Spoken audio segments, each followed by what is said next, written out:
Yo, what's going on, everybody? It is Straight to Boston here, aka the King of Boston. Today we are back for episode 21 of my MLB 14 The Show, Road to the Show here, with the third baseman for the Tampa Bay Rays, Saul Goodman. Although not really the third baseman these days, as you guys have been well aware of, with the constant requests to try to change positions or try to get a starting job and all this stuff. But I will tell you, we do get a lot more playing time this episode, and that is going to be the emergence of our role as a DH, which is something that I've talked about for a while. Saul's never been a stud in the field, I think it's safe to say that, and Evan Longoria, the third baseman for the Tampa Bay Rays, is a former Gold Glove winner, I do believe. I think he's won it multiple times. He is regarded as one of the better defensive third basemen in baseball, so it would make sense that he would stick there and you would DH Saul because of his offensive production. And that's like we're going to actually see a lot of this episode, especially in the second half of the month, of August at least. So for now, still playing time is a little bit sporadic for this first week or so. Chris Medlin on the hill for the Angels. We actually drive that one the other way into the left center field gap. That's going to get all the way to the wall. Runner coming around to score. He will. Heads up base running by Saul right here. He actually heads to third on the throw, and he would get credited with a triple there. Was surprised to see that. Usually you get credited with a double if you try to advance on the throw. Now, later in the game, bottom of the fifth, Goodman goes the other way with it once again. Deep left field. This ball is gone over the fence for a solo home run. Saul's first of the episode, and it is a hot start to this episode for Saul Goodman. Coming off of a good end of the month of July. We were, as you saw in the beginning, 9 for our last 20, and I think we were hitting 350 or so in our last 10 games. I think I showed that graphic at some point. So it's been a good start to the month. It's been a good couple of weeks for Saul. Now still in the game, bottom of the 8th. I don't know who this is pitching, but I know he's got Edward Mujica's windup. But that's going to go down the left field line for a base hit, and that's going to drive in another run. So Saul's, third RBI of the game? So he's having himself quite a day, and he gets the player of the game, going 3 for 5 with a homer, a run, and 3 RBIs. So you can see getting the recognition here for Saul's good performance, which is nice. The Rays did go on and win, and as I've talked about before, sort of as Saul goes, the offense goes. I think we're a bit of an X factor for this offense. It does seem like when we play better, the offense plays better, and when the offense plays better, we're winning more. So it is very important. I think we're a very important piece to this team, and that is a little bit of pressure. And it does, because I really want to make the playoffs, of course. And check out this base running blunder. I poked my head up, and I thought I saw Will Myers going to third, so I just basically sort of looked away from the screen for a second, just told him to go, and not realizing that Myers had actually stopped. So that was a pinch hitting performance there. Actually, if he came in the game as a defensive replacement because someone got hurt. You know what I think it was, actually? I think Alan Jones got hurt. Now that they've put 2 and 2 together, right? So Alan Jones is the regular DH, and I remember we come into the game there in the 4th inning. We weren't up, we weren't on base or anything, but all of a sudden we're the new DH in the game. And now, from now on, we're the full-time DH. So you know what it is? I think Alan Jones got hurt. That's the conclusion I've drawn, because I don't pay attention too much to injuries and stuff, which I probably should, but I think that was what happened. We became the full-time DH when Alan Jones got hurt, because from now on, we're playing pretty much on an everyday basis. So here you can see we're hitting .457 in our last 10 games. Absolutely phenomenal right now, just tearing up pitching. Going up against the Brewers, Matt Garza on the hill. We had a home run last game. We're driving this one to deep center field, and that one is up off the wall. 1-1 has come around and scored. Other runner will hold up at third, but it's an RBI double for Saul Goodman. He also puts himself in scoring position along with one other runner. So the Rays offense threatening here. That would be it, though. He goes 1 for 4 that game. But the Rays, like I said, are getting a little bit hot. You see the standings a couple times throughout this episode. Here's a game against the Orioles and Wei Yin Chen. 2-1 is the score. And Goodman right over the shortstop's head, and that will get into the left field center field gap. Goodman on his way for second. He is in there safely, and it is another extra base hit for Saul Goodman. That has been something that's always been consistent with Saul this year. The high slugging percentage, the high totals of extra base hits, and just overall the large pop that we've been providing to this offense. Here you can see we are 14 games over 500. We sputtered a little bit earlier in the year. We got all the way down to 500. It seemed like the season was going to go back in the tank like it did last year, but offense has come around, and here's the Better Call Saul moment of the episode. Tie game, runner on second, and I think that was a nice piece of hitting, because I'm not good against submarine pitchers, and that really wasn't a great pitch to hit. I think Saul just sort of fought it off and was able to poke it back up the middle, so I thought that was really good piece of hitting. I thought that was a really good moment for Saul. Like I said, I'm terrible against submarine pitchers, especially Pat Neshek.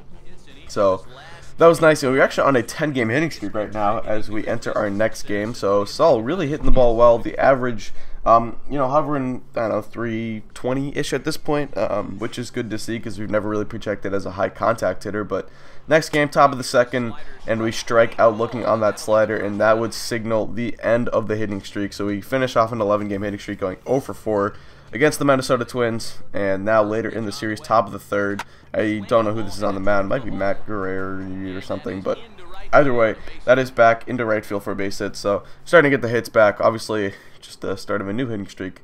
So we do go 1 for 4 that day. Nothing too eventful. Not exactly going cold here, but I would say Saul is a little bit streaky, and some of the extra base hits are coming not quite. So here's one we drive to center field. That'll one hop up off the wall. 1 run has scored. Another one coming around. Goodman thought about going for third there. I really thought the throw was going to go home. That's why I tried to go to third. Probably should have just waited. But look at that. No one's covering third, so we actually get away with it. And we get into third safely. So another triple. A couple triples this episode. Now 5-1 later in the game. And that's a hanging breaking ball taken to deep right field. And upper deck shot for Saul Goodman. That was absolutely smoke. I don't know how often it is hit into the upper deck there at Target Field. If you Twins fans watching the series, let me know, because I thought that was a pretty big shot. So that is a solo home run. Another one, I believe that's Saul's second of the episode, and that is going to put the Rays on top 6-1, I believe. So power really coming around, and we would get the player of the game for this game in another Rays win. So 2 for 5 that day, a couple extra base hits, and yeah, everything going good for this Rays team right now. There's really nothing negative to report. Here's Hyunjin Ryu on the Royals. We actually get a single off him down the left field line. This would be, I believe, one of 2 hits today, but this is the only one I show. Oh no, this is our only hit today. So we go 1 for 4. I start cutting out some of the singles and stuff and some of the weak base hits later in this episode because it's just not, I mean, I want to keep things around the 10 to 12 minute mark. And with me playing every day now, we have more highlights to show, so I'm trying to only show the good ones. But there we actually strike out against James Shields, and that is going to signal a loss because that made it 2 outs in the 9th, and Shields would throw a complete game. We'd lose 3-1. So we go 0 for 4 that day. And sort of, you know, there goes the, you know, as the offense goes, or as Saul goes, the offense goes. You can see we're 3rd in the team in home runs coming into this game against the Pirates, but another 0 for, we're going 0 for 5. So a little bit of a slump here, I'd say, just a mini slump. Have gone completely away from the success that we had earlier in the month, but there's a base hit back up the middle, so that's a good sign, trying to get guys on base and get driven in by the next part of the order. Now later in the game, it's going to be top of the 4th, no one on. I'm not 100% sure who's pitching here, but that is a hanging breaking ball, deep center field, and gone over the center field's head and into the bleachers right there, and that's center field, I would say. So yeah, a deep fly for Goodman. He's really eating up hanging breaking balls. I've always sort of considered myself a fastball hitter, but I'm getting a little bit better at being patient on breaking balls and sort of eating up the good ones. So yeah, big fly right there. That was our second hit of the day, and we go 2 for 5 in another Rays win. Now we have a couple other games here that nothing too eventful happened to go 0 for 4 this game with a K and a double play that we grounded into. And then we followed up with a 1 for 4 with a measly little single. It didn't drive anyone in. So anyway, we're into a series against the Boston Red Sox here. Clay Buchholz on the hill. And I sort of tapped this one out into first base. And check out the speed out of Saul. That's like the 2nd or 3rd time now you've seen Saul's speed come and play. And I have been upping the speed rating a little bit. I think I got it up to like the 50s now. So yeah, it is something to sort of take note of. I realized I didn't add my attributes at all this episode, and probably should do that first thing next episode because I probably have diminishing stats. But Andrew Miller pitching now. I guess he was starting for the Red Sox here, which he hasn't done since 2011. But that one goes high up off the wall. Left fielder can't make the play, and that's going to be a double for Saul. Check out the Rays and the Red Sox both wearing the navy blue uniforms. That is a tad bit confusing, but Miller's still in the game. This time we go the other way with it. This time to deep right field, and that one is also going to go off the wall. Another misplay by the corner outfielder. This time we're heading for 3rd, and we're going to get in there safely. So it's our 2nd extra base hit of the ball game and our 1st triple. That's like our 4th or 5th triple of the episode. I mean, so I don't know. I guess Saul's speed coming into play a little bit more, as I said. But take a look at the replay here. Just going the other way with it, going where the ball wants to go. And as usual, good hitting by Saul. He goes 2 for 4, pair of extra base hits. And now a couple more games left in this episode, still against the Red Sox. This time we hit it just past the glove of, I don't think that's Napoli at first. Yeah, it's not Napoli at first. But we get a single there, and I thought the throw did go home, but we end up going back to first. Did not have any shot at getting to second there. So we actually get 3 singles that day. That was the only one I decided to show because it's the only one that came with guys on base. Now later, it's a game against the Detroit Tigers. Here's Rick Porcello in the game, trying to go for a complete game against the Rays. But Saul has other ideas. He hits that one to deep left field, and that is a 2-run home run for Goodman. Porcello had been pitching a shutout so far, but that 2-run bomb erases that. So that is another home run for Saul. Power, good through each part of the month, which is nice. We haven't, you know, a lot of Saul's power has been streaky, so it's good to sort of put it together consistently for a month. Something I'd say we haven't really seen too much of. So, last game of the episode now, it's the Tigers. Bottom of the third, 4-1 is the score. Justin Verlander on the hill, and we hit that one into the right center field gap. All the way to the wall it goes. Goodman will halt at second with a double.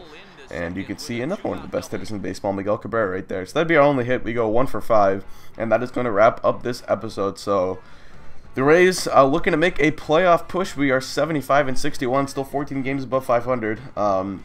And we really have a shot at trying to get a wild card berth. I think we're still like 8 games out of the division because the Red Sox have been running away with it. But still, I think next episode is going to be a serious playoff push. It'll be the last month of the regular season. And that's going to do it. Thanks for watching, guys. Hope you enjoy. And does out.